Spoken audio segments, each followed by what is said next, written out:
पिछले भाग में आपने देखा कि रजिया की मदद से हमजाद ने मेरे सर को नए जिस्म से जोड़ दिया था, लेकिन नए सर को पूरी तरह से जुड़ने के लिए 21 दिन लगने वाले थे।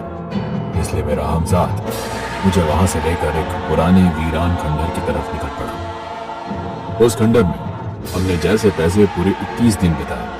अब मैं खुद को पहले से ज्यादा ताकतवर महसूस कर रहा था और मेरा हमजाद भी पहले से दुरुस्त नजर आ रहा था। हमजाद, क्या अब तुम्हारी सारी कुव्वतें लौट आई है? जी आका, बिल्कुल लौट आई है। तो चलो, हमें रजिया के पास जाना होगा। वो 21 दिनों से हमारी वजह से हवालात में कैद है। इससे पहले जल्लाद रजिया को सूली चढ़ाए, हमें उसे बचाना होगा। जी आका, बिल्कुल। कल रजिया की कोर्ट में पेशी है और जज रजिया को हुसैन के कत्ल के इल्जाम में फांसी की सजा सुनाने वाले हैं। हमजाद, पता करो कि इस वक्त रजिया कौन सी हवालात में कैद है। हमें इसी वक्त उसके पास जाना होगा। मेरे आका, मैं जानता हूं वो कहां है, आप बेफिक्र रहिए, हम उसे बचा लेंगे। हमजाद मुझे अपने तिलिस्म से हवालात तक उड़ा लाया। मैंने देखा कि रजिया अपना सर झुकाए हुए एक कोने में शांत बैठी है। उसकी आंखों में आंसू देखकर पल भर के लिए मेरा दिल नम हो गया। मैं खुद को मन ही मन कोसने लगा, क्योंकि उसकी इस हालत का असली जिम्मेदार मैं था। मैंने बिना देर किए हमजाद से कहा, मेरे हमजाद, रजिया को तुरंत यहां से ले चलो। मेरे इतना कहते ही हमजाद ने रजिया को फिजा में गायब कर दिया। उस रात जब मैं रजिया से मिला तो रजिया मुझे देखकर फूट फूट कर रोने लगी। आप मुझे अकेले छोड़कर क्यों चले गए? आपने वादा किया था कि आप मुझे और अली को अपने साथ ले जाएंगे। रजिया, मेरी बात समझो। उस वक्त मैं ये नहीं जानता था कि मेरे सिर को जिस्म से जुड़ने में 21 दिन लग जाएंगे।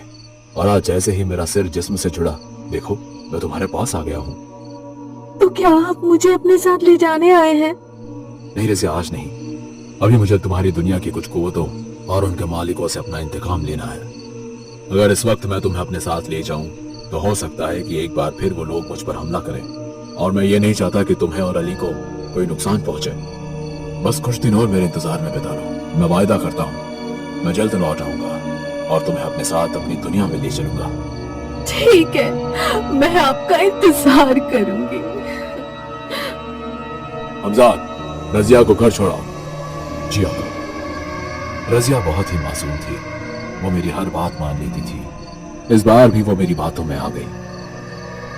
रजिया को सही सलामत घर छोड़ने के बाद मैंने हमजाद से कहा, मेरे हमजाद, अब हमें हमारे कातिलों से इंतकाम लेने जाना है। मैं उन्हें बुरी से बुरी मौत देना चाहता हूं। जी आका। हमजाद ने मुझे रोशनी की रफ्तार से लखनऊ पहुंचा दिया। वहां एक वीरान और सुनसान जगह थी जहां दूर दूर तक कोई नजर नहीं आ रहा था। ये कौन सी जगह है हमजाद? आपके कातिलों में से दो यही हैं, वहां देखिए। हमजाद ने उन दोनों की ओर इशारा किया। वो दोनों नशे में चूर थे और शराब के मजे ले रहे थे। मैंने हमजाद से कहा, हमजाद, मैं चाहता हूं कि ये दोनों मेरी नजरों के सामने ही तड़प तड़प कर मर जाएं। जो हुक्म। हमजाद ने एक कातिल के हाथ से उसकी बोतल छीन ली। लगता है मुझे ज्यादा चढ़ गई है ब्रदर। मुझे ऐसा लग रहा है कि जैसे कोई मेरी बोतल मुझसे छीनने की कोशिश कर रहा है। अरे ये बोतल अपने आप कैसे उड़ रही है? कहीं तूने कोई जादू तो नहीं सीख लिया? हमजाद ने दोनों की बोतल उनके सर पर ही फोड़ दी और शराब उनके चेहरे पर गिरा दी। कौन है? कौन है? कौन है? उसके बाद हमजाद ने उन दोनों कातिलों के चेहरे पर आग लगा दी। चेहरा शराब से भीगा हुआ होने के कारण आग ने तेजी पकड़ ली। दोनों दर्द से कराहते हुए वहां से भागने लगे। लेकिन इससे पहले वो भाग पाते, हमजाद ने उन्हें फिजा में उठा लिया और एक नुकीले पेड़ पर दे मारा, जिसके बाद पेड़ की नुकीली टहनी उन दोनों की आंतों को चीरते हुए शरीर के आर पार हो गई। बहरहाल इन दोनों के बाद मैंने दो और कातिलों को इसी तरह मौत के घाट उतारा। अब बारी उस मौलवी की थी जिसकी वजह से मेरा कत्ल हुआ था। रात का अंधेरा छा गया था और उस वक्त मैं मौलवी के घर के बाहर पहुंचा। हमजाद, इस नामुरवत मौलवी को सबसे दर्दनाक मौत देनी होगी। जैसा हुक्म मालिक। मैंने मौलवी के घर का दरवाजा खटखटाया और जैसे ही मौलवी ने मुझे देखा तो उसके माथे पर शिकंजे आ गई। तू बेमुरवत, तू अब तक मरा नहीं। तूने तो मुझे खत्म करने में कोई कसर नहीं छोड़ी थी खबीस। और कहता है ना, जिस पर खुदा की रहमत हो उसे तेरा जैसा एक मामूली मौलवी क्या मारेगा। यह तेरा घमंड बोल रहा है। तू भी जानता है कि तू अब तक अपने हमजाद की कुव्वतों से बचा है, और अब तू जरूर मरेगा। जब मेरे साथ मेरा हमजाद नहीं था तब तू मेरा कुछ नहीं कर पाया, तो अब तू मेरा क्या कर लेगा। मैं जानता हूं कि मेरी कुव्वत तेरे सामने बस मुट्ठी भर है, पर यहां आकर तूने बहुत बड़ी गलती कर दी है। मैं ये भी जानता हूं कि तू मुझे मार देगा और मेरी मौत ही तेरे अंत का कारण बनेगी। अरे तुम तो बद्दुआ देने लगे बड़े मियां। ये बद्दुआ नहीं, ये चेतावनी है। मेरे मरने के बाद वो जरूर आएगी। वो सैलाब है जिसका तू सामना नहीं कर सकता। इसकी बात कर रहे हो तुम बड़े मियां? वही जिसकी कुव्वतों का तुम्हें कोई अंदाजा नहीं, वही जो अल्लाह की नेक बंदी है। तुम उसको देखते ही उससे वाकिफ हो जाओगे। आका, बिना देर किए इसे इसकी मंजिल पर पहुंचा देना चाहिए, वरना ये फिर कोई ना कोई साजिश जरूर करेगा। तुम बिल्कुल सही कर रहे हो। मेरा हुक्म सुनते ही हमजाद ने मौलवी को उल्टे पांव हवा में उठा लिया। तुम्हें अपने किए की सजा जरूर मिलेगी। हमजाद ने मौलवी को ऊंचाई से नीचे फेंका। मौलवी के सिर से खून बह रहा था, और फिर एक बार हमजाद ने मौलवी का पैर पकड़कर उसे यूं घुमाया कि उसका सिर दीवारों पर जा टकराया। चारों ओर बस खून ही खून था, और फिर हमजाद ने मौलवी की गर्दन उसके सिर से अलग कर दी, जैसे उस मौलवी ने मेरी की थी। बहुत खूब हमजाद। मौलवी को ठिकाना लगाने के बाद हम दोनों वहां से निकल गए। उस रात लखनऊ के एक सराय में हमने रात बिताई।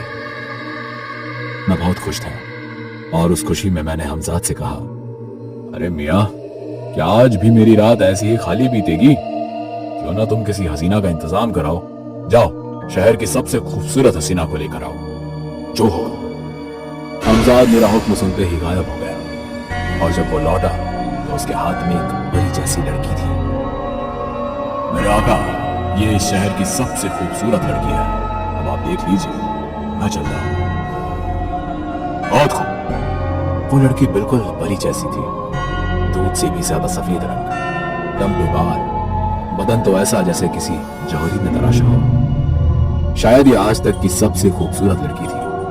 मैंने उस हसीना के गालों पर अपना हाथ रखा, और तभी उस हसीना को होश आ गया, और फिर बाकी लड़कियों की तरह मैंने उसे अपनी झूठी कहानी सुनाई। तुम एक अलग दुनिया में हो, और मैं उस दुनिया का सुल्तान हूं, और अब तुम मेरी मल्लिका बनोगी। क्या सच में? हाँ बिल्कुल।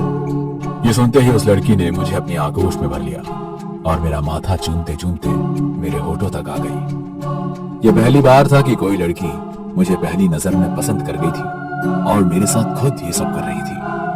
शाजिया ने मेरे होठों को चूमा तो मैं दंग रह गया। मुझे लगा आज की मेरी रात बहुत ही दिलचस्प होगी, पर अगले ही पल शाजिया ने मेरी गर्दन पर खंजर रख दिया। क्या हुआ? शाजिया की आंखें लाल हो चुकी थी, उसका रूप एकदम ही भयानक लग रहा था। क्या बात है शाजिया, कोई तकलीफ? तकलीफ तो तुम हो शैतान। तुमने मेरे वालिद जैसे चाचा को मौत के घाट उतार दिया, और अब मुझसे पूछ रहे हो कि कोई तकलीफ? तुम उस मौलवी की भांजी हो? हाँ, और अब तेरा अंत होगा असलम। हमजाद, मेरे हमजाद। मेरे हमजाद के रहते तू ये कैसे करेगी? तेरा हमजाद तेरी नापाकी में तेरे साथ नहीं होगा, इसलिए मैंने तुझे चूमकर तुझे नापाक कर दिया। समझे दूसरी दुनिया के शहजादे। ये सुनकर मैं तेजी से पानी ढूंढने दौड़ पड़ा, और शाजिया ने अपनी कुव्वतों से मेरे आसपास एक घेरा बना दिया। मैं इस घेरे को पार नहीं कर पा रहा था। कौन है तू?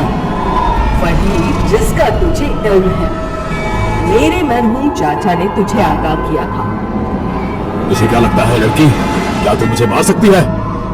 हाँ बेशक, और इस बार मैं तेरा सिर धड़ से अलग ही नहीं करूंगी, बल्कि जब तक तेरे जिस्म में जान है तब तक तेरे जिस्म के छोटे छोटे टुकड़े करूंगी। अब मैं भी थोड़ा परेशान था। मुझे कोई रास्ता नजर नहीं आ रहा था जिससे मैं उसके तिलिस्मी घेरे को तोड़ सकूं। मैंने लड़की पर हमला करने की ठानी।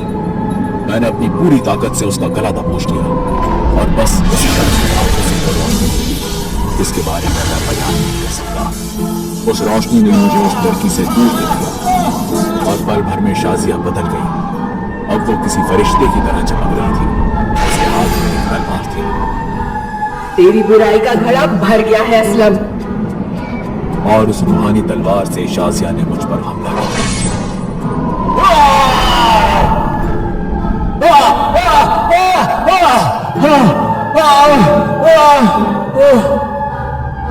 मेरे सामने कुछ कदम दूर हमजाद खड़ा था। उसकी आंखों में आंसू नजर आ रहे थे, लेकिन नापाक मेरे करीब ना आ सका। मेरा शरीर और जिस्म फिर से अलग हो गया। दोनों हिस्से तड़प रहे थे। शाजिया ने मेरे सिर पर एक बार फिर हमला किया और मेरे सिर के 2 हिस्से हो गए। तेरा यही अंजाम होना था असलम। तेरे गुनाह ही तेरे अंत का कारण थे। हेलो दोस्तों, अगर आपको ये वीडियो पसंद आई हो तो इसे लाइक और शेयर करें। ऐसी ही वीडियोस देखने के लिए हमारे इस चैनल को सब्सक्राइब करें। तो मिलते हैं अगली